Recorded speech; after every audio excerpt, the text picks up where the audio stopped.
Hi, and welcome to another episode of Nursing Your Way to Wealth, where a mental health nurse and an accountant talk about wealth creation, personal development, and financial independence in the UK to help you live the life you deserve. Hi, everybody, and welcome back to Nursing Your Way to Wealth. You've got Alex here and also Alex on the other end of the line. And today is quite hopefully a very relevant topic coming up to Christmas. And I'm really liking the title of Chestnuts Roasting on an Open Fire, with fire being the financial independence, retire early. And so, yeah, a few weeks away from Christmas, huge amount of pressure on people to spend and to live up to, quite what can be quite unrealistic social expectations. And so, yeah, Alex and I today are just going to have a quick chat through maybe some of the different things, some hints and tips on maybe trying to control some of the spending, how to enjoy time with your family rather than focusing on gifts. And yeah, hopefully we can. And this isn't an anti-Christmas Scrooge message at all. I think the running theme throughout kind of the FiRe movement is about being mindful of spending and making sure if you do have spend, making sure it's planned for. And what we don't want to happen is you end up in a bit of a debt spiral. And I know Alex has got some quite interesting facts on, quite eye-opening actually, on even like the sheer number of people that actually go into debt through Christmas time. And yeah, hopefully it's a good episode and there's a nice bit of a reasonable or ridiculous at the end of it. So yeah, Alex, I don't know if we should start maybe with some of the facts that you we were discussing pre-recording. Yeah, I think it's a good idea, and yeah, another great intro. I think I might maybe pass the baton of intros over to you because you do them so succinctly. So, in terms of kind of some stats, statistics, kind of around this time. Obviously, there's a huge pressure around Christmas in terms of marketing, buying things. Apparently, we have to wait for one day of the year to show someone else that you love them, and it just so happens to be the 25th of December. However, all of these stats are based on UK, the UK population, because we both live here, and it's more kind of relatable. So they've all come from Step Change, which is a well-known kind of debt charity. So they are suggesting figures from 2023: 4 million UK people will go into debt to afford Christmas. Um, the fact that it's millions of people overspending to the point where they'll go into debt, which it to me means they haven't got any savings left and they've turned to credit cards or some other kind of lending to be able to afford what they consider to be a suitable Christmas for their family. And it's to be honest, when I read it, I thought the number would be lower, and I'm kind of a little bit shocked by it. I mean, Alex, I don't know what you thought from your kind of point of view. For 4 million people out of what 70 million now going into debt for Christmas.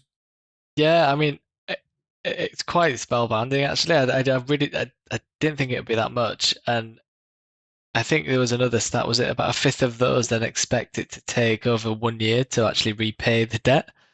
And which, yeah, I think it's such a crazy situation to be in because you're then sacrificing, okay, not just your financial position, but what amount of stress and headache throughout the year, knowing that you're then going to have to pay off gifts and food and drink or whatever over the Christmas period. That's going to take you 12 months to pay off. And, it's likely, you're paying quite a high interest rate on that. So, yeah, I was really quite surprised actually that it was that many. And I think it's really unnecessary because I don't think, I think there's always so much pressure to have the spend more than you did last year, and it's bigger and better than the year before. If you've got your friends a gift, you can't get them the same thing again, so then you end up with a slightly more expensive gift or something a bit more, a bit different. And it's not only is it super stressful during the time period anyway, which I also find counterintuitive, but yeah, if you're then in debt for over a year trying to pay off last year's gifts, which if you ask the people in it kind of in a year's time what you got them for Christmas, I'm pretty sure none of them will remember. So for me, it's a hell of a like, big sacrifice for the 1 day of gifting. Um, so yeah, I was really quite shocked. I think it's 4 million people, which I think was about 8% of the adult population of the UK go into debt for one day of the year. Yeah, yeah, it is. It's a lot, I think. And the worrying bit for me is it's 19% of people won't pay that off in the next year. So that even if you leave yourself a small balance from 2023, 2022, something like that, it still adds this additional pressure. It kind of raises your stress, raises some anxiety. You're paying it off with money you haven't earned yet. And then you're into the realms of like, what if life just happens and for whatever reason you can't afford it? And then you have to try and, I don't know, shuffle credit cards, and I think it just adds a lot of extra. So there's a huge downside to me for what then is a small upside. And I'm acutely aware that both Alex and I, neither of us are parents, so we don't know what it's like to have young kids or pressure from socially from kind of children, schooling, families, something like that. But I just feel like it's an awful lot to to kind of expect someone to get you something when you perhaps know that that thing would cause them kind of additional strain, like financial strain as well, and strain on the rest of their kind of life. Um, I think there's a lot of obligation to buy gifts. You get marketed for Christmas from what seems like September. As Yeah, soon as like yeah, as soon as Halloween is done, like the Coca-Cola Christmas lorry appears on TV, and you're like, well, it's Christmas now, so I might as well do that. And I feel like everything gets earlier and earlier and more expensive. And I'm 100% not like I'm not saying let's not do fun things and let's not spend time with your family and eat really good food and kind of relax hugely. Everyone works really hard and they kind of do as good as they can do throughout the year. So I'm saying do all of those things, but do them so that you don't go into debt. I know yeah, I just can't see how how it kind of stacks in my mind of doing that and putting that extra strain on yourself just for a single day. I mean, I couldn't think, to be honest, about anything that I've been given as a child, particularly um, that's mind altering or life altering. Yeah, so it's difficult kind of all round. At the same time, it's the same time every year. You've got 12 months to plan at least. So you could be, this is tip number one, by the way, is putting a little bit of money away for the remaining 11 months. So in November, you have a little pot of money to spend, or a big pot of money, depending on how much you earn. And you can earmark that just for Christmas gifts or whatever else you want to use it for your family. And I know that the pressure, the cost of living, etc., everything is going up, so there might be less available. So we're back to carefully planning, being out of debt, using your money for yourself, and not paying credit cards certainly at all. Alex, is there anything else you can think of that would help in terms of the planning phases for something like Christmas? I think I think that's one of the top tips. I think even if it's you don't cover all of your Christmas spending with your budget, but at least it definitely goes a long way in reducing the amount that you would, you know, of softening the blow. I mean, we do exactly that as our household. We just save it's an amount every month that covers, yeah, Christmas, a bit of a holiday, car insurance, car service, that kind of thing, and then it just goes in every month, and then it's kind of covered. So then when we come to Christmas, it's not this huge expense. But yeah, I think from a planning standpoint, that's for me is definitely the best way of doing it. And then yeah, whatever you've saved up, do your best to stick to that amount. Um, yeah, At the same time, I would add to that shop in a shop in a wise manner. Like if you yeah, run out kind of 2 weeks before Christmas and you expect to buy everything, partly some of the stuff you're going to want to buy will be out of stock because it's already been bought by people way earlier, and two, you're going to pay less for it the earlier you get it. So I know in the past I've been, or like I've known people, I've done this myself, is to buy stuff in January sales and store it for 11 months if that's something you want. that is exactly what my mum. That's Yeah, what my mum does. Is she will just go raid the January sales and then keep it all for birthdays and Christmases.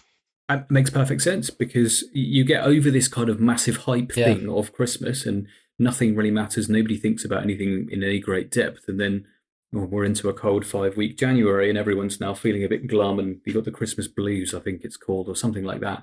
But if you can use that time to buy stuff that's, I don't know, 50% off, 30% off, 80% off if you're fortunate, that like a lot of those things are non-perishable. They won't go, they're not going to go off, they're not going to go moldy or anything like that. And then you can severely reduce kind of the costing for next time. And I think a lot of those things that you can buy in January are either being massively marked down by the retailer because they want the shelf space back for something else in January. I don't know, some, new anti-winter cream or something will come out, or they're listed on places like Vinted, eBay, wherever else you can buy secondhand stuff, Gumtree or whatever. They're just listed there because they've been given as gifts that aren't wanted, and they're not something that that person would buy themselves. So instead of keeping some particular brand of shower gel or something, they would rather sell it for half its value and then spend the money on something they actually like. So I think if you are giving people gifts and you feel obligated to do that, ask the person perhaps what they would like or what they would need. I mean, bit weird, but in the past, I've asked my parents for stuff. I mean, simple stuff like clothing. My dad bought me a pair of shoes a couple of years ago, which are still super. But I've asked as well for things like 5 liters of shampoo, 5 liters of shower gel, a huge box of what do you call it, washing powder, Mm, something like that, yeah, like consumables. yep. I think that's a great shout. I often ask for like food things like pasta, and tomatoes, and stuff like that. Yeah, or a voucher to M&S Yeah, or Waitrose or something, so you can buy some real good, nice food. yeah, And once I think my wife and I were given a £50 voucher for, I think it was a Marks and Spencer's food hall or something. Um, and we went and we shopped there and we spent the entire voucher with what seems like a single basket. yeah, But we both remember all the food we had because it was lovely. yeah. That's a yeah, really nice idea. I'd much rather that than someone give you, I don't know, a face cream or a moisturizer that you've got four of. Especially as a man, I used to find that I got given the same stuff. Like when I was a bit younger, I had a huge beard, and if anyone who felt obligated to get me a gift but didn't ask me what I wanted would get me a beard maintenance kit. So at one point, I had like six of these tins of like combs and oils and whatever, I don't know, tiny scissors or whatever, and I just don't need six of the same thing. So I gave a couple away and I sold a couple as well because I just don't need six small pairs of scissors. Yeah, yeah. Who does? But yeah, but we're similar in that we have like an agreement with our extended family and like our siblings and stuff. Just so we agree not to buy each other gifts. If there's something similar, if there's something that they really want, then let us know. But there hasn't been for the last kind of 4 or 5 years. But then we have quite young nieces, so we'll buy them something. But it's like quite educational, like a book or something like that, and it's really limited to because a 4-year-old doesn't know how much things cost. They have no concept of money, so we go to like the works shop and just buy them coloring books or these things like that. And Yeah. They're not going to overthink a Paw Patrol colouring book, are they? exactly right. Yeah. They're not like, oh, it's not a Swarovski line notebook or whatever. It's, and Yeah. What do you mean you haven't bought me a car? yeah, yeah, exactly right. And so, but we've found that it's taken a load of pressure out of Christmas. So we'll still get my Mm. parents something, and but more often than not, that's like we'll do a charitable donation. Um, so it's much less about a thing. Um, but I know my Mm. mum, she likes buying things and she likes gifting, and she since I've been about 14, I think I've only ever I'm fine. I've never wanted for anything. But I've always just said if you're gonna get me anything, just give me some money. And I said, oh, well, don't you need something to open? So she'll then buy bits of stuff. So it's always been consumables like razor blades or shower gel or something that we'll use. I've quite when I was quite young, didn't want tat cluttering up my house, quite frankly. No, I'm literally the same. Like, one of the best things I asked, I think my dad for one year, he was like, "I need to get you something," on blah blah blah. And I'd moved to uni, and I was like, I was away from kind of the family network, etc. Because I moved quite a long way away. And he said to me like, "What do you want?" And I was like, "Actually, I could do with my car being serviced. Would you mind paying for that? And he was like, sure, I'll do that, no problem. Yeah, that's really, yeah, super handy. Yeah, really useful. He felt he was giving me something of value. Yeah, I really needed that anyway, and it took a bit of pressure off me. It's a win all round. yeah, because I think it's also just on the if you get given a gift, I think Martin Lewis did quite a good segment on this. I think he's been running for years about limiting gifting, but I watched one of his programs and he like gave somebody a gift in the audience. And he said, "You now automatically feel obliged to get me something, even though Mm, even if the gifter says, oh no, don't worry about it, it creates then a pressure on the other person." And yeah, but I also an think, obligation. yeah, and I also just think, what's wrong with saying, actually, I can't afford it this year. I'm going to give it a miss. I hope you don't mind. There should be nothing wrong, or there should be no stigma against that. Yeah, I think the people might feel some emotions around it, perhaps a little bit of guilt, a bit of shame, perhaps, especially if your social circle are in different, like different levels in a monetary sense. But I think, like to get around that, like I agreed with my brother and sister 5, 6 years ago now. Let's just not bother with this obligation of getting each other something. But when we're all in the same place, let's go out and have dinner, Yeah. and we'll do something like that. Or like now, my sister's had a baby in this year. Actually, wait, last year. So it's I would rather kind of us pool the I don't know the £20 I'd spend on my getting my brother something or whatever, or my sister, and just actually give it all to her son, to our nephew now. Mm. Much more useful, Yeah. and also you actually see something. I'd be much happier with that, with him having something and really enjoying it, than me just having another kind of obligated gift. Yeah. Because all it will mean is I probably don't know the exact thing my sister wants, and I'll have a rough guess at it, but it won't be the same thing she would buy. She would feel obliged to keep it and perhaps use it and maybe send me a photograph of it or whatever. And I just don't see that it's not as good as it perhaps could be if you had a conversation about it. Hmm. Yeah, I think that's really true. And you get a lot more value out of, giving something to somebody that they need, and as opposed to, yeah, just the general thing. But I think Hmm. if you get somebody anything, I think experiences are tend to be, for me, a much better value in the long term rather than uh, an item. If you Hmm. like can like send, I know, give somebody afternoon tea or an experience at a hotel or something, if you're in that position, I Yeah. guess that's something that's remembered, as opposed to, "Oh, I just bought you like four random jumpers and some socks," and Yeah. Here's a it pair of just kind of socks gets lost. and maybe a tie, Yeah, right? yeah, Yeah, and I'm sorry you've got four black ties already, but here's another one because I yes, didn't ask you the question of what you would like, and I felt obligated. So here's something that you perhaps wouldn't buy for yourself that you now have to keep. yeah. Yeah. Or another aftershave to go with the 16 Yeah, aftershaves from exactly. That the you'll last Christmases and Yeah, birthdays. you'll never ever use. To be fair, Yeah, actually, if anyone is listening and wants to get me a gift, I could do with an aftershave because I don't currently have one. No, it's a jest entirely. But I think as well, just on that, getting someone an experience, like get something that the two of you, three of you, four of you, whatever, can do together. Whether yeah, it's a spa day, some kind of like experience somewhere, you can buy um, like packages for stuff. So one year, my brother and I took my dad to watch snooker in London, and we covered oh, that's cool. between us, we covered train tickets, actual tickets for the afternoon, and an Airbnb close to it, and we just covered the whole thing. And we all we met him there. We just said get on this train at this time, and we asked kind of his wife to drop him off at the station, and we said we'll meet him on the other end. Don't panic. And he had no idea about it, and we just did all of that, and he really enjoyed it. So Yeah. I think it's shared experience for me, whether that's everyone sitting around kind of opening crackers and telling Christmas jokes or whatever, or just having an experience that perhaps isn't done in winter and you can wait and do it in spring or summer.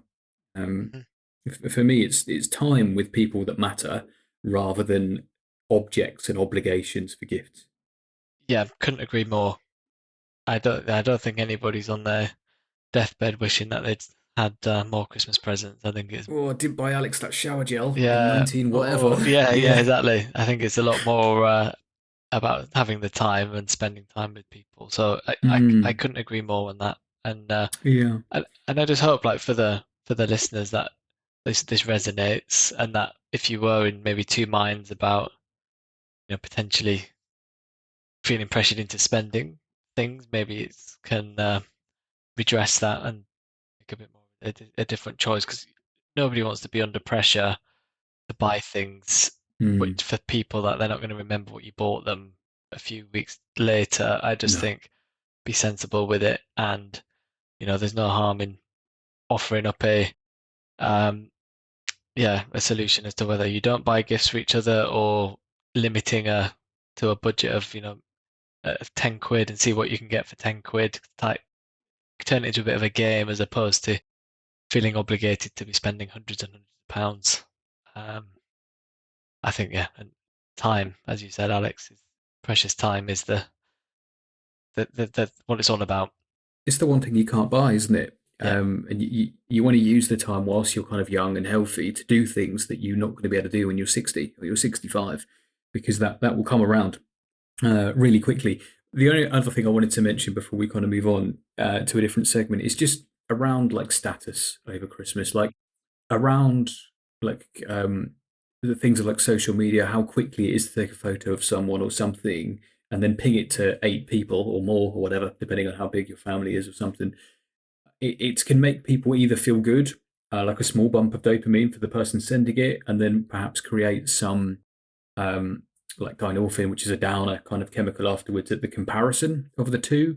So try not to compare yourself to other people you see around you. I think Morgan Housel put it best in his book, The Psychology of Money, that wealth is what you don't see. It's the money that you haven't spent that you can then do something useful with. And for example, like I'm pretty sure my sister doesn't listen to this, but it's fine. But my wife and I, we get our nephew something, but at the same time, I've been investing some money every month for him. And what I will say when he gets to 18, 21, 25, something like that, and I don't know, he's getting a car, driving lessons, he's going to uni, he's buying a house, I can just say, look, I've been investing this money literally since you were born. And instead of getting you something slightly better for a birthday or Christmas, I've been putting this money away over the last 20 years or something. And now this is what it's turned into. Please have all of it in one go and use it towards whatever you're doing at this point. And I feel like that would have really helped me. So I'd like to learn from that and give that back to like my nephew or nieces. I think that's brilliant. And I think, as you said, if he gets to that age and 18 or whatever, and it's, that could be get him driving lessons, get him on the road, like it's massive life skill, or, a bit later, maybe a deposit or help with the cost of uni. Like that's much more valuable than, as you said, just getting a slightly better gift every year, kind of previous, however many, 20 odd years. Yeah, and I've just done a tiny bit of maths whilst you were talking. So £25 put away at 8% interest for 18 years is 12 grand. Yeah, that's, It's a small amount per month, put invested in the right way for the long term. And then you can like if someone gave me 12 grand when I was 18 or 19 when I was buying a car doing lessons, that oh, would have bought me yeah, insurance, would have bought me the entire yeah, car, and I'd have probably had £8,000 or £9,000 left yeah, as a start for a housing deposit, something like that. Or probably when I was 18 or 19, I'd have spunked it on a holiday, to be honest with you. But it's some kind of experience you could do at that point, or you could just kind of inflate it away with extra gifts, which, to be honest, anyone less than like 5 or 6 probably won't remember. yeah, I think that's brilliant example. Hmm. The only other thing, Alex, I've got on my notes here is donate to charity? Question mark. Yes, I think that's one. If you do want to, I guess, you know, want to gift, I think one thing that is really helpful and can be rewarding for both the gift. If there's people that you feel they've got everything and they don't need anything else, and you're struggling, donating to charity, whether that be a local charity or one of the national ones, especially around Christmas time as well. Like there's like Centrepoint and Shelter who deal with a lot of like homelessness, very pertinent around Christmas. You can buy meals for people, or you can get them a night in one of the hostels.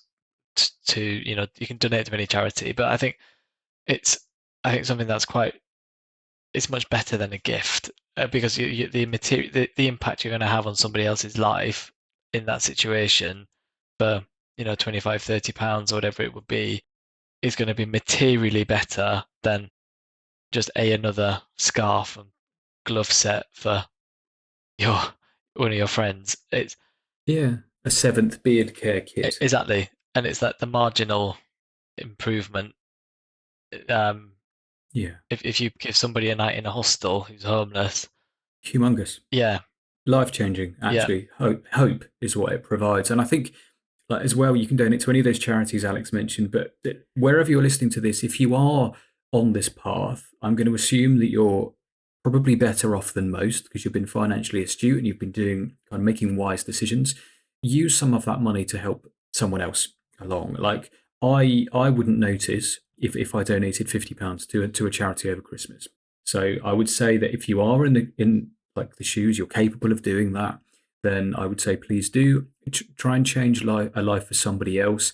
Doesn't have to be like a TV charity appeal for something like that, but in your local town or your local village, there might be a food bank, a food pantry, there might be something to do with the homelessness, or pick any charity, an animal charity, anything that's close to your heart. If you can spare some extra money, or if you have everything you reasonably need and you'd like someone to donate to them on your behalf, you could just say, "Look, I don't need anything. I have everything I need, and I have most of the stuff I want. What I would appreciate is you spending whatever money you would have spent on a gift for me and just donating it to this charity here." I mean, my mum's done that for a couple of years. She buys like 4 bales of hay per kid for a local like rescue farm that's near her house, and she does visit it semi regularly. And like she told me once, when she looks at the kind of the hay that's there, she's like, oh, maybe my money bought that, mm, and it brings her an awful lot of happiness. yeah. I think that's great sentiment and yeah, a great idea on the takes a lot of pressure out of from the commercialization of it and yeah, Mm. give it to people that truly need it at this time of year. Yeah, back to roots and just people helping people, for sure. I mean, if you are fabulously well off, what you could do if you get, I don't know, if you get a Christmas bonus or something, take 5% of that, turn it into cash, buy some supermarket gift cards, and just hand them out to people in the store. And or I don't know, when someone's paying for their thing, just I buy it for them. Scan a £10 gift card to somebody, and it will matter, and they will remember that. And it's probably a little bit for someone that's on this path to do, but it would mean an absolute lot to the person on the other end. Yeah. Okay, Alex, is there anything else you want to talk about in terms of Christmas, affording it debts or chestnuts or anything like that? No, I think that's everything. I mean, obviously we're Cool. wanting everybody to have a nice Christmas and not be Oh, going absolutely. out Yeah. anti Christmas at all. It's just about approaching it mindfully, and we Hmm. know how much pressure can be put on people. So yeah, I think that's we Definitely. covered it. Okay. Shall we play reasonable or ridiculous? I think that'd be a good idea. Yeah, it's reasonable. So it's not reasonable. Whoops. Okay. So the thing that we've kind of come up with this week is what I call punchy shower gels, and I don't mean punchy as in scent, but I mean punchy as in cost. So for me, I would say anything above £20 a bottle for 250, 300 mils, maybe 500 mils if you're lucky. Anything above that cost would be, in my book, considered expensive. Um, I mean, it's stuff like kind of Molten Brown, Aesop, Salt and Stone, something similar to or kind of on those lines. Alex, if you were to just thinking about buying them for yourself, not as gifts for anyone else, if you were to buy them yourself, would you consider that to be like a reasonable expense, or is it a ridiculous expense? I I I do like a Molten Brown shower gel. I've been very fortunate in that my mother-in-law or future mother-in-law knows I like that, and I get one every birthday and Christmas, which means I tend to be um not have to buy them. But I have to be honest, when I use them, I feel good. They definitely clean me, and it's in the grand scheme of things, it's something I can stretch to. So I think it's reasonable. Yeah, I would agree. to be honest, for the same sentiments. I've been known to buy 5 liters of showering stuff, shampoo and shower gel, something like that. I once bought 5 liters of fig and iris shower gel from eBay or something, and it's bright green and a bit sludgy. But the smell, it barely smells of anything. It doesn't particularly clean well, and it's a perfect example of quantity over quality. I would much rather now have something like that, um, like have a more expensive one that does clean well and it does smell nice, um, compared with not. Like, I'm not going to remember the money after I've had, like, I don't know, 20 really lovely showers, and I come out smelling like nice, looking nice, etc. I would add to that as well, get a really good towel. It makes a big difference in terms of how nice you feel after you've had a shower. Yeah, I think there's a lot to be said about like on the self-care side, and I think if you because Mm. you shower every day, so it's something you're going to do, and yeah, it's I'm with you. I think it's a nice thing. So it's definitely reasonable. Only a good shout on the towel. Um, Yeah, yeah. If you don't have a really good towel, and your parents or whatever, your wife, your husband, your spouse is asking you like, "What can I get you for Christmas?" A really good towel is a really good idea. yeah, Um, yeah, in my opinion, it's the same for most things self care. I think there's a line between branding and quality, but if you enjoy it and you like it and it's not putting you into debt, do it. To be honest with you, Alex, it depends. You're quite fortunate to get two a year from your mother-in-law. Is your birthday and Christmas equally spaced, or are you getting like two in December? no, one's in March and then the one's in December, so it kind of Oh, it's doable then, it yeah. does, yeah. So I can just about stretch them, but yeah, I also often get other shower gels and stuff at Christmas time as well, so I Yeah, can it's manage my supply throughout the year. it's the Lynx classic, isn't it? No It, idea what to get him, so you get a Lynx you Africa get gift set. it's exactly right. It's the absolute classic. So those kind of help me between the lean times between usually, yeah. Yeah, between the molten It browns. lasted really well, to be fair. It's like, yeah, I'm still using the one for my birthday. So, Oh, really? From March? Wow, yeah, well, good. Okay. Um, yeah. all right, so that is reasonable or ridiculous for this week. If you have something you want us to talk about, whether it's reasonable or ridiculous, you can email us. If you want to come on the show, you can email us as well, and we'll make it happen. If you have any other ideas around kind of Christmas saving or any kind of plan you have around the Christmas period in terms of budgeting, any extra cool hacks that you've thought of or you've used, by all means, send them in and we'll read them out. Alex and I will obviously continue to be doing episodes. We'll have a short break over Christmas and New Year. So we'll probably do two or three more, perhaps in December. And then we'll have a little bit of a gap. So if you do see a gap around Christmas, New Year, it's just because we're celebrating.